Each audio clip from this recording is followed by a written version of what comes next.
जिस गाड़ी से एक्सीडेंट हुआ उसका इंश्योरेंस भी नहीं है, वो वैलिड नहीं है। आप देख सकते हैं स्क्रीन पे। वो मुझे कॉल करा, फिर मेरी एक फ्रेंड थे कोई केरला में, वो हम कभी नौजवान लड़का एक्सीडेंट में लगी चोटों के कारण मौत हो गई है। आप कार्रवाई यहाँ पहुँचे। मैं इस वक्त हूँ कालका के गवर्नमेंट हॉस्पिटल में, जहाँ पे अनस को मॉर्चरी में रखा गया है। आइए हम उनके परिजनों से बात करते हैं और आफ्टर हाल मैं वहाँ पे जिन्होंने पोस्टमार्टम किया उनसे बात करने की कोशिश करूँगा। फिर वो पुलिस ऑफिसर जो उनको अनस को यहाँ तक लेके आए, कहाँ एक्सीडेंट हुआ था, ये प्रॉपर तरीके से ये पूरी जानकारी हम आपको देने की कोशिश करेंगे। अभी हम यहाँ पे अनस के परिजनों से बात करते हैं, अनस की डेड बॉडी के बारे में हम बात करते हैं, दिखाते हैं आपको। Very sad. My brother very sad. Activity. No more comments. Social media का my Facebook account tag with Anas my brother.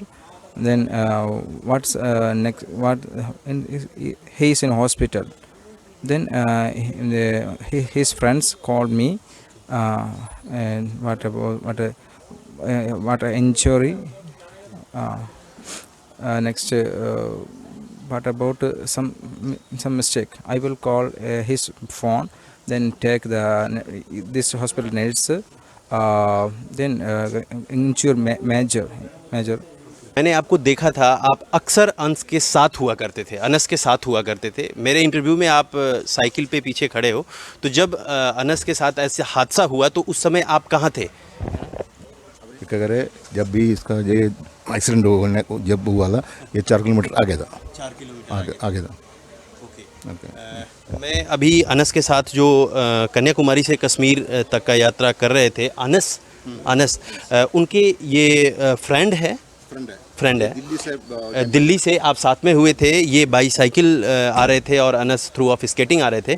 तो उस समय जो हमने देखा जिस टाइप का कि ये अनस के बिल्कुल साथ थे और ये पीछे पीछे चल रहे थे, लेकिन ऐसा क्या हुआ कि आप 4 किलोमीटर आगे चले गए, कुछ ऐसा? താഴെ ഇറക്കം എന്തുകൊണ്ടാണ് പിന്നെ അനസ് പുറകിലും അൽബിൻ മുൻപിലും പോകാൻ കാരണം എന്താണ്? റോഡ് മോശമാണ്. ഞങ്ങൾ രാവിലെ കുളിച്ചില്ല, അപ്പം കുളിക്കാൻ വേണ്ടിയിട്ട് ഒരു ധാബയും കാണണം, പിന്നെ റോഡ് മോശമാണ്, ഇറക്കവും കയറ്റമാണ്, അതുകൊണ്ട് കുറച്ച് മുമ്പിൽ പോയി. ये रोड अप डाउन था ना, इसी करके ये थोड़ा आगे चला गया। इनको नहाना धोना था, उसके लिए ढाबा ढूंढने के चक्कर में आगे चला गया, ये पीछे पीछे जा रहा था। रात को कहाँ स्टे किए थे आप लोग? ഗുരുദ്വാര പിഞ്ചൂർ गुरुद्वारे में स्टे किया। पिंजौर गुरुद्वारे में आप रुके थे। क्या आपको गाड़ी नंबर आपने नोट किया? गाड़ी नंबर नोट किया? ഇല്ലില്ല. नहीं, ये तो आगे बहुत आगे था ना, इसलिए गाड़ी नंबर नोट नहीं कर पाए। ओके। वही नहीं कर पाए। आपको क्या गाड़ी नंबर पता है? नहीं, मुझे नहीं पता। FIR में बस मुझे FIR में है? हाँ, FIR में। ठीक है। HP SP 12 है। नालागढ़ स्टेशन वाली FIR में। आपको बाद में फिर कैसे पता चला? പിന്നെ എങ്ങനെയാണ് മനസ്സിലായത്? उनको पता चला कि ऑटो रिक्शा वाला आके इनसे कुछ बातचीत किया, इनको जो हिंदी नहीं समझ रहा था वो कुछ डांट रहा था, तो इनको बाद में कुछ पता चला कुछ एक्सीडेंट हुआ, तब ये पीछे फॉलो अप किया। लैंग्वेज प्रॉब्लम है थोड़ी सी, लेकिन हम उनके फ्रेंड से बात किए तो ये 4 किलोमीटर आगे जा चुके थे। फिर इनको किसी ने बताया कि नहीं वहाँ पे कोई एक्सीडेंट हो गया, तो शायद ये संदिग्ध अवस्था में वहाँ से पीछे हुए कि कौन सा एक्सीडेंट है, क्या है, कहीं हमारे साथ जो हमारे साथी थे उनका तो नहीं हुआ। उसके ऊपर कुछ बता नहीं पा रहे हैं, थोड़ी सी लैंग्वेज प्रॉब्लम है, मैं भी नहीं समझ पा रहा हूँ क्या है। लेकिन बात यह है कि अभी हम उस एम्बुलेंस वाले से भी बात करेंगे और उस ASI से भी बात करेंगे, पुलिस इंस्पेक्टर से, कि उन्होंने कहाँ से देखा, कैसे पिकअप किया, क्या उस गाड़ी के ऊपर कोई कार्रवाई की जा रही है या नहीं की जा रही है, ये हम उनसे बात करेंगे। एम्बुलेंस वाले से भी हम बात करेंगे ज़्यादा से ज़्यादा। ये परसों की बात है, आई थिंक आज अगर वीरवार है तो ये मंगलवार की बात है। तो मुझे मेरे सोर्सेज से पता लगा है, कोई होते हैं हम जर्नलिस्ट के, सोर्सेज से पता लगा कि कोई ऐसे ऐसे बॉडी आई है और कोई अच्छा आदमी था और यूट्यूबर था कोई, इनके बैग के पीछे इनका एड्रेस था पूरा, अनस समीत जो भी था नाम। आप पंजाब केसरी में हैं, मैंने भी इनका लास्ट में जो इंटरव्यू, हाँ। सबसे लास्ट वाला इंटरव्यू किया था, हमारे साथ एक हमारे साथी थे, उन्होंने भी किया था। तो उस इंटरव्यू के बाद ये कहाँ गए ये मुझे नहीं पता, लेकिन मैं लास्ट इंटरव्यू इनका चंडी मंदिर के सामने किया बिल्कुल बिल्कुल। तो मुझे जब मेरे सोर्सेज से मुझे पता लगा कि कोई ऐसे डेड बॉडी आई है और कोई यूट्यूबर था और अच्छा काम कर रहा था, कोई किसी रिकॉर्ड बनाने के चक्कर में था। क्योंकि मुझसे पहले जो मेरे सोर्सेज थे उन्होंने इसके जो एड्रेस था बैग के पीछे उसको यूट्यूब इसका और इंस्टा खोल कर देखा। जब खोल कर देखा तो उसमें उसकी वीडियोस पता लगी। तो जब वीडियो पता लगी तो फिर मैंने उनको कहा कि आप मुझे व्हाट्सएप करो उसका। तो जो मेरे सोर्सेज थे उन्होंने मुझे व्हाट्सएप किया, तो मैंने इनका खोल कर देखा इंस्टा। तो इंस्टा में पता लगा कि किसी अच्छे घर का था और बड़े टाइम से कश्मीर से कन्याकुमारी। तो मैंने इसका और सर्च करने लगा कश्मीर टू कन्याकुमारी, तो मुझे आपका इंटरव्यू मिला। मेरे ख्याल से उस टाइम आई थिंक सो सिर्फ 2 घंटे हुए थे आपके इंटरव्यू डाले को, तो उसमें मुझे बहुत इन्फॉर्मेशन मिली। तो मुझे उससे पता लगा कि सब कुछ ही पता लग गया कि अब कश्मीर टू कन्याकुमारी 3000 किलोमीटर चल कर आया, 11 स्टेट पार कर आया। तो मुझे फिर मैंने कहा यार इसका, मैंने फिर अपने उससे थाने में पता करा, पुलिस वो कह रहे अभी अननोन है, हमें नहीं पता। तो मैंने क्या किया, मैंने इसकी इंस्टाग्राम खोली। इसके इंस्टाग्राम की इसकी वीडियोस के नीचे जो कमेंट्स आए हुए थे और जो मुझे लग रहा था कि इसके क्लोज फ्रेंड्स के कमेंट्स हैं, मैंने उनको रिकमेंड करके अपना नंबर डाला और उनको इन्फॉर्मेशन दी कि अब this is no more, please contact me और नंबर।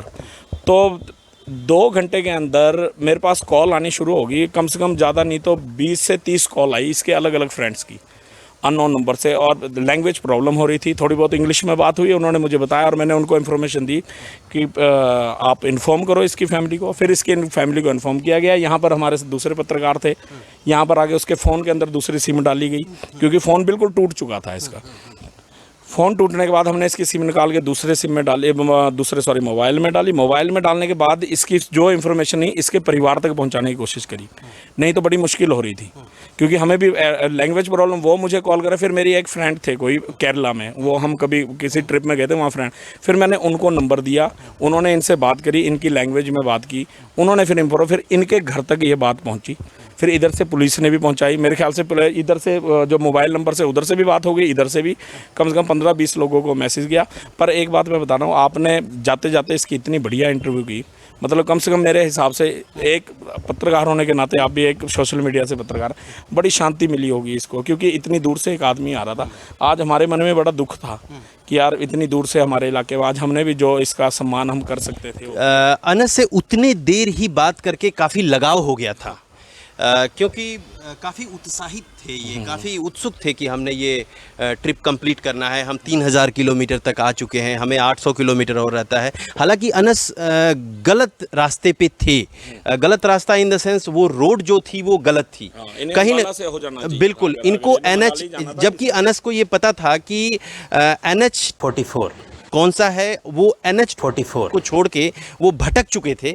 वो NH 44 से अगर जो वो जाते तो सीधा जम्मू जाते, वो जम्मू जाते, जम्मू के बाद उनको कश्मीर का पूरा उनका सफर हो जाता। उसका रास्ता भी लंबा पड़ रहा था, ये वाला रास्ता भी लंबा पड़ गया समझ में नहीं लेकिन हमारे इंटरव्यू में अनस ने जिस टाइप से बताया है कि हमें लद्दाख भी जाना है, हमें शिमला भी जाना है, तो शायद कुछ अनस के मन में ऐसा था कि मुझे शिमला भी घूमना है, मुझे लद्दाख। तो अच्छा, गूगल मैप के थ्रू ये जहाँ तक था कि ये चल रहे थे, तो गूगल मैप से कुछ ऐसा होता है कि कई बार ऐसे रास्ते हमें मिल जाते हैं जिस रास्ते पे हमें नहीं जाना है।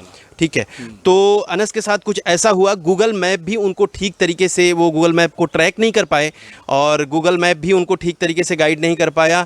और लोगों ने तो क्या गाइड करना, लोगों ने एक्चुअली लैंग्वेज प्रॉब्लम बड़ी दिक्कत आ रही थी, पर जितनी उनको हिंदी आती थी टूटी फूटी, जैसे मैं आपका इंटरव्यू में सुन पा रहा हूँ, क्योंकि मेरे ख्याल से लास्ट आप ही थे जिन्होंने इनका जीवित टाइम पर उनका इंटरव्यू करा, हम तो उनके बाद में न्यूज़पेपर लगे। तो उसके जो इनके साथ फ्रेंड है उन्होंने भी ये बताया कि उस दिन आपके पास इंटरव्यू के बाद ये जितनी मैं उनसे बात की है, तो उन्होंने कहा वहाँ से वो पिंजौर तक आए, पिंजौर मंजी साहब गुरुद्वारा में शायद रात रुके, मंजी साहब गुरुद्वारा में। अच्छा, इन्होंने एक बहुत बढ़िया बात बताई, हमारे साथ एक यूट्यूबर और थे, उन्होंने कहा जब आपका इंटरव्यू किया उनके साथ एक साइकिलिंग वाले थे, है ना, बाली साहब, तो उन्होंने कहा उसके बाद वो मतलब थे मुस्लिम थे, लेकिन आकर वो चंडी माता मंदिर में रुके क्योंकि बाली साहब, और इन्होंने फिर गंगा जल चढ़ाया शिवलिंग पे, क्योंकि बाली साहब चढ़ाए, कहते ये क्या है, उन्होंने कहा कि ये आजकल सावन का टाइम है, शिवरात्रि में चढ़ा, तो इन्होंने वहाँ शिवलिंग पे जल चढ़ाया, चंडी माता मंदिर जल अभिषेक भी किया भगवान शंकर का। लास्ट में, अपने लास्ट चरण में, यात्रा के लास्ट चरण ही कहा जाएगा उसको, उसमें इन्होंने जल अभिषेक भी किया। और अनस से बात करके उत्सुक था कि यार और भी कैसे क्या आगे करेंगे, लेकिन शायद अनस की दुख की बात है कि अंश की यात्रा। मैं इस समय एएसआई रामकरण जी से मैं बात कर रहा हूं, जो कि मौके से 100 को उठा के लेके आए और फिर हॉस्पिटल तक पहुंचाए। रामकरण जी, थोड़ा सा आप क्लियर करें कि क्या क्या हुआ, कैसे कैसे हुआ। दिनांक 2/8/2022 को CHC कालका से इन्फॉर्मेशन थाना में मिली कि एक नौजवान लड़का एक्सीडेंट में लगी चोटों के कारण मौत हो गई है। आप कार्रवाई यहाँ पहुँचे।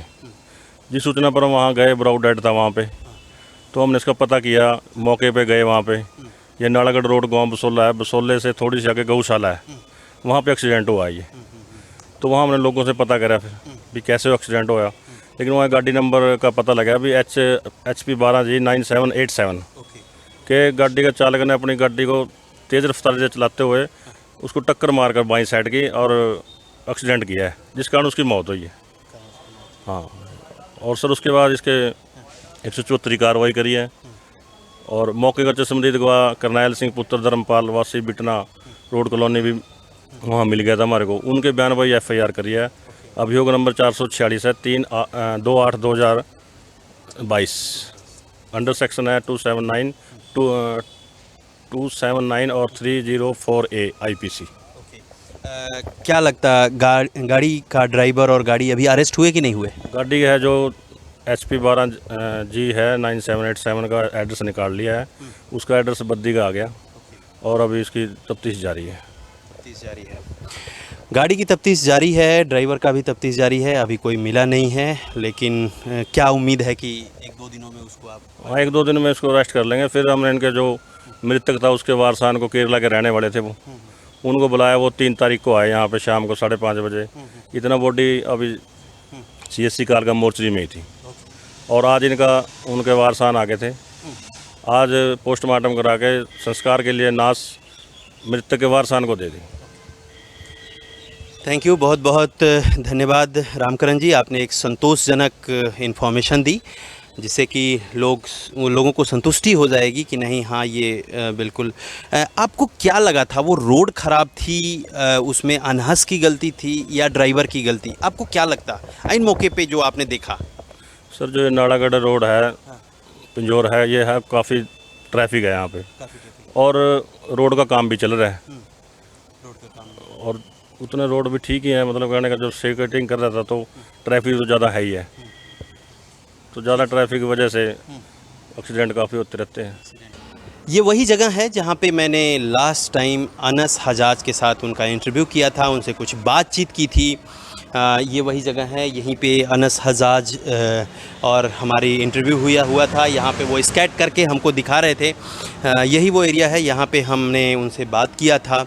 और अब हम आपको ये बताना चाहते हैं कि अनस हजाज के बारे में जो आपने देखा सुना, जिस गाड़ी से अनस हजाज का एक्सीडेंट हुआ वह गाड़ी 6 साल पुरानी है, उसका फिटनेस 2023 तक है और उसका इंश्योरेंस इनवैलिड है, यानी उस गाड़ी का इंश्योरेंस नहीं है। अब अनस हजाज को क्लेम मिलने में किसी भी प्रकार का क्लेम उनको मिलता, उनके परिवार वालों को क्लेम मिलता है इंश्योरेंस कंपनी के थ्रू, वो भी इम्पॉसिबल सी बात लग रही है। अब अगर जो क्लेम की बात होगी तो वो कहीं ना कहीं वो बात गाड़ी मालिक के ऊपर जाएगी और गाड़ी मालिक प्रॉब्लम में आएगा। इसलिए हम आपको कहना ये चाहते हैं, हम आप सभी लोगों को ये कहना चाहते हैं कि इंश्योरेंस बहुत ही ज़रूरी है। एक थर्ड पार्टी अपना अगर फुल इंश्योरेंस ना हो तो थर्ड पार्टी तो इंश्योरेंस होना बहुत ज़रूरी ही है।